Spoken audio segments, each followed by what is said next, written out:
Australia का दूसरा one day जिसको लेकर ये बड़ा अपडेट मिल रहा है।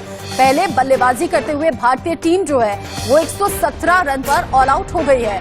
कप्तान रोहित, विराट सस्ते में लौटे हैं पवेलियन, कुछ खास कमाल नहीं कर पाए। इसके अलावा मिचेल स्टार्क ने 5 विकेट झटके हैं।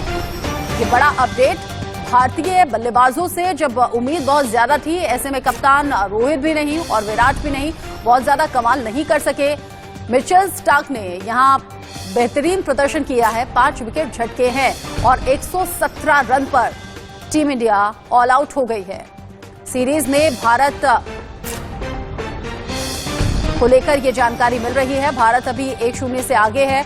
विशाखापट्टनम में वनडे मैच हो रहा है। भारतीय टीम 117 पर ऑल आउट हुई है। किसी भी बल्लेबाज ने अर्धशतक नहीं जड़ा, जिसकी उम्मीद नहीं थी, खासतौर से टीम इंडिया के फैंस को, और ये उम्मीद की जा रही थी कि बेहतर प्रदर्शन होगा। लेकिन अभी का जो अपडेट है वो ये कि 117 रन पर ऑल आउट हुई है। स्पोर्ट्स एडिटर राजीव मिश्रा मेरे साथ जुड़ गए हैं इस खबर को लेकर ज्यादा अपडेट के साथ। राजीव, इस स्कोर को हम कैसे देखें? 117 पर ऑल आउट हुई है टीम।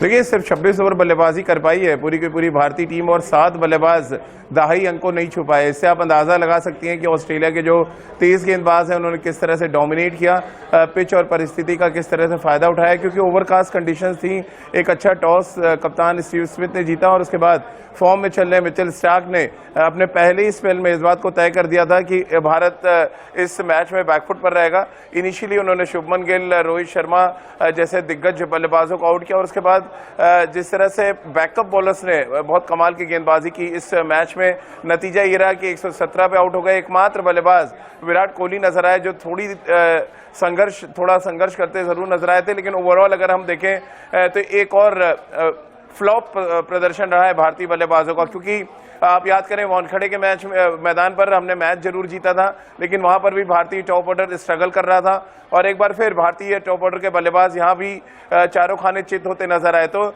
भारतीय टीम मुझे लग रहा है ओडीआई क्रिकेट बहुत लंबे अरसे के बाद खेल भी रही है। प्रिपेयर उतने अच्छे तरीके से नजर नहीं आ रही है भारतीय बैटिंग ऑर्डर की, अगर हम खास तौर से बात करें, और इसीलिए back to back 2 flop show हमें देखने को मिला है भारतीय बल्लेबाजों की तरफ से। राजीव, शतक तो बहुत दूर की बात है, यहाँ अर्धशतक भी किसी खिलाड़ी के जरिए जड़ा नहीं गया और बहुत ही एवरेज से नीचे मैं कहूंगी 117 पर अगर ऑल आउट टीम इंडिया हो जाती है तो। लेकिन मिचेल स्टार्क जिसकी आप बात कर रहे हैं, यहाँ उम्मीद से बेहतर प्रदर्शन किया है, 5 विकेट झटक कर।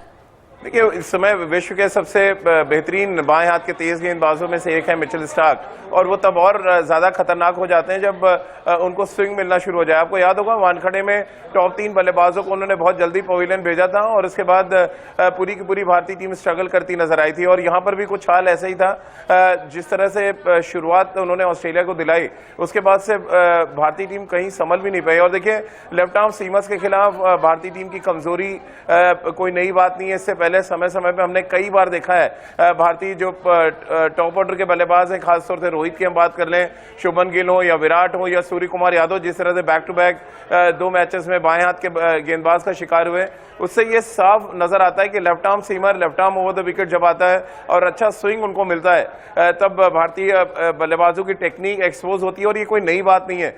समय समय पे पिछले 4-5 सालों में बड़े टूर्नामेंट्स में भी नजर डालें तो लेफ्ट आर्म सीमर आते हैं, वो चाहे ट्रेंट बोल्ट की हम बात कर लें, मिचेल स्टार्क हो या मोहम्मद आमिर हो, ये तमाम लेफ्ट आर्म सीमर्स जो है भारतीय बल्लेबाजी में खलबली मचा देते हैं। तो एक और बड़ा एग्जांपल हमें वाइजैक में देखने को मिला आज।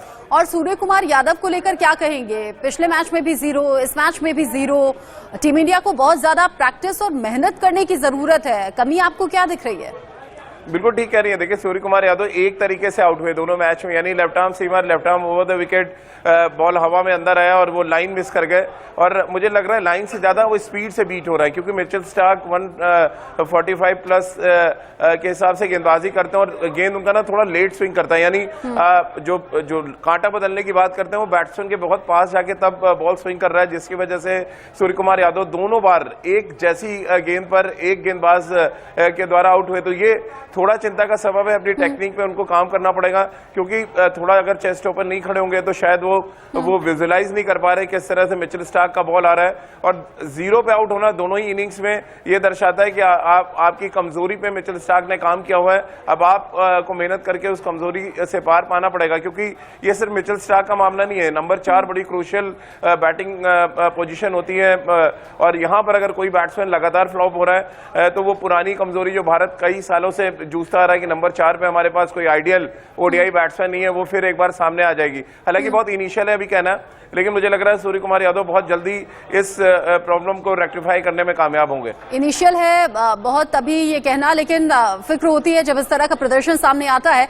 राजीव, आपने ऑस्ट्रेलिया के गेंदबाजों का जिक्र किया, गेंदबाज बड़ा कमाल करते हुए, और जिस तरीके से बॉलिंग हुई है उसमें टीम इंडिया के जो बैट्समैन है वो भी अगर बॉल जरा सा हिलती है तो हिलते हुए नजर आते हैं, जिसका नतीजा ये है इस तरह का परफॉर्मेंस।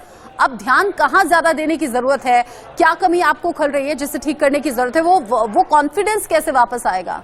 देखिए, सबसे बड़ा चिंता का सबब है टॉप ऑर्डर का खराब फॉर्म। अगर आप टेस्ट सीरीज भी उठा के देखें, जो दोनों टेस्ट मैचेस हमने जीते थे वहां पर लोअर ऑर्डर के बल्लेबाजों ने रन बनाए थे, यानी अक्षर पटेल, रवींद्र जडेजा, अश्विन का कंट्रीब्यूशन था। टॉप ऑर्डर के बल्लेबाजों का कोई कंट्रीब्यूशन टेस्ट सीरीज में नहीं था, और हम सब उम्मीद कर रहे थे कि ओडीआई क्रिकेट जब शुरू होगी तो शायद रोहित शर्मा और विराट समेत तमाम टॉप ऑर्डर के बल्लेबाज रन बनाएंगे, लेकिन ऐसा हुआ नहीं। और नतीजा ये है कि आप देखिए बैक टू बैक कोलैप्सेस देखने को मिल रहे हैं, क्योंकि अगर मुंबई में मैच जीते तो के राहुल और जिस तरह से साझेदारी हुई जडेजा के बीच में 100 से ज्यादा रनों की, उन्होंने आपको बेल आउट किया।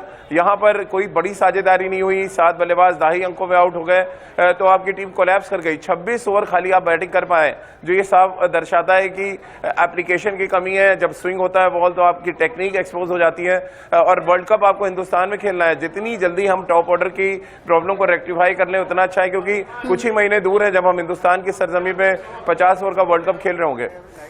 वर्ल्ड कप के लिए इस तरह की तैयारी तो कतई चलने वाली है नहीं, यहाँ ज्यादा मेहनत भी करनी होगी। और जिस कॉन्फिडेंस की हम बात कर रहे हैं, जो कि अभी डगमगाता हुआ टीम इंडिया का नजर आता है, उस पर भी बेहतर तरीके से, फोकस तरीके से काम करना होगा।